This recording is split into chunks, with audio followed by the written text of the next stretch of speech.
Hello everyone and welcome back. If you're new, my name is Cassie Essery and this is Learn With Us. In today's video, I'm giving you some awesome resources that are online, available for free, our favorite word, free, and they don't require a login, which we know is like way past where we are, at least here in America.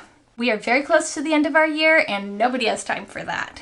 So if that's something you're interested in, then keep on watching. Also, stay tuned to the end so that you can find out what my secret is for finding tons of amazing resources. That's a hint. Okay, so let's get started. Our first one is virtual field trips. Yes, so many of us have had the heartbreak of canceling our field trips this year. Honestly though, we were going to the zoo and I was pumped. The kids were so excited and alas, now we don't get to go.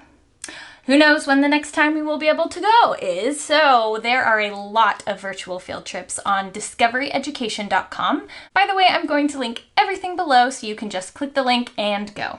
But not until the end of the video, of course. So discoveryeducation.com has tons of virtual field trips and they are related to pretty much anything you can find. My hair is falling out. You can find basically any field trip that you're looking for on there. And I also discovered some zoo cams, which are super cool, where you can just watch the animals be. You've probably seen those videos where it's just kittens playing and the kids love watching it. Well, they have those for zoo animals too. And so that's something that you could have them look up.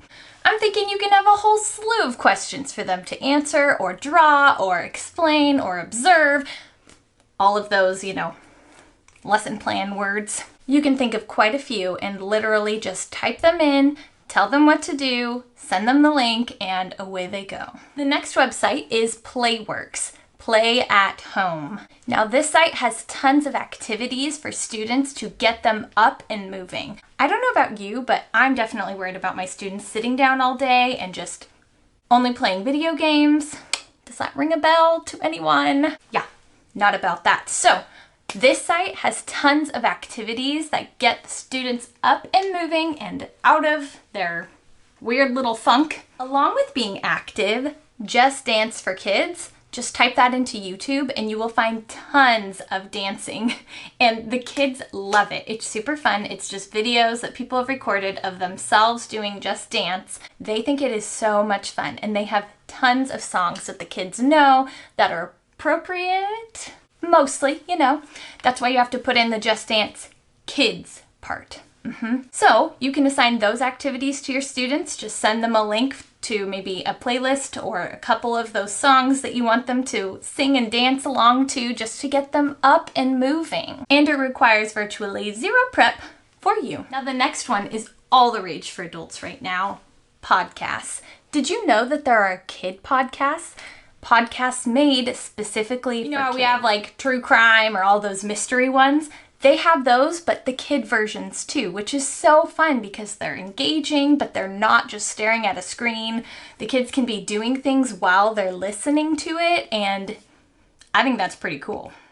So the site has tons and tons for you to choose from that you can assign to the children to listen to, or you can just say, hey, here's the website, pick a podcast and tell me what it's about. I mean, they all pretty much need help summarizing or retelling. Now the next resource I'm pretty sure I've talked about in another video. It's called That Quiz, and it has a quiz for pretty much anything you can think of. Now I know what you're thinking. A quiz? Really? Yes, really.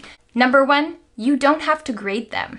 Number two, the kids honestly love this, and I don't know why because it's not even super kid friendly, but for some reason any kids that I've worked with love this resource. And it's so weird because it's just gray and black and whatever, but for some reason they love it. These are quizzes that are mostly for fluency and I use them for math. You can go in and see how they have addition, all sorts of things, and the kids can quiz themselves. They can see what they've got right, see what they've got wrong. They can do it again to get a better score. They're basically just competing with themselves and seeing how fast they can do it against a timer. Now, if you work with elementary students, you probably have heard of Starfall or Read Between the Lines. I know, it's kind of like old news, but seriously, they have tons of awesome games. You can just tell the kids, play 2 games on this site and then tell me what you practiced.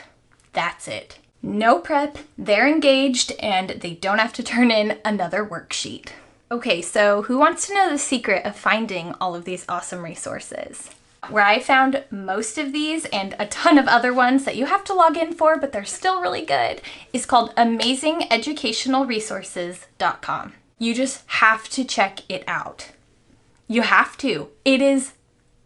It's amazing. I found so many incredible things I didn't even know existed, and I wish I would have known even at the beginning of this school year. So I'm super excited to be able to play around with these this summer, regardless of what the beginning of next year looks like, because none of us know. We literally have no idea, and I'm really excited to check them out, and I know you guys are going to you're going to be amazed. Hence the name. And if you find any other resources on there that I didn't mention but you think are worth mentioning, then please tell us in the comments. Okay, so that's it. I hope that you enjoyed this video and that you found some awesome resources that are able to help you get through this year. I know this year is just totally bananas and nobody knows what the future holds, but for now we are just doing it one day at a time. And I don't know about you, but pretty much at the end of my rope, and I want my students to finish when I tell them it's time to be done, not they just drop off because it's almost summer, right? I still want them to be learning, and I think that a lot of these websites are things that they'll find interesting and might even continue to do on their own into the summertime. So that's why I wanted to share them with you, because I honestly think that they are really cool, and I hope your students do too. Also, if you liked this, then share it with your teacher friends, because we're all in this together, and honestly, anything helps. So thanks again for watching, and I'll see you in my next video. Bye!